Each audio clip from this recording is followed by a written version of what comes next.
ವಿಶ್ವ ಹೃದಯ ದಿನಾಚರಣೆ ಅಂಗವಾಗಿ ಮಂಗಳೂರಿನ ಏಜೆ ಆಸ್ಪತ್ರೆ ಮತ್ತು ಸಂಶೋಧನಾ ಕೇಂದ್ರದ ವತಿಯಿಂದ ಕುಡ್ಲರನ್ ಆವೃತ್ತಿ 2 ಜಾಗೃತಿ ಓಟ ಮಂಗಳೂರಿನ ಕುಂಟಿಕಣದ ಏಜೆ ಆಸ್ಪತ್ರೆ ಮತ್ತು ಸಂಶೋಧನಾ ಕೇಂದ್ರದಲ್ಲಿ ನೆರವೇರಿತು.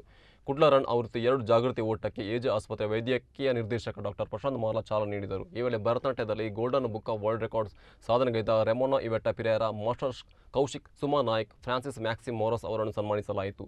ಕಾರ್ಯಕ್ರಮದಲ್ಲಿ ಏಜೆ ಆಸ್ಪತ್ರೆ ಮತ್ತು ಸಂಶೋಧನಾ ಕೇಂದ್ರದ cardiovascular surgeon doctor Jaiswal, consultant cardiologist doctor Manjunath BV, doctor Purushottam ಸೇರಿದಂತೆ ಹಲವರು ಪ್ರಮುಖರು ಉಪಸ್ಥಿತರಿದ್ದರು.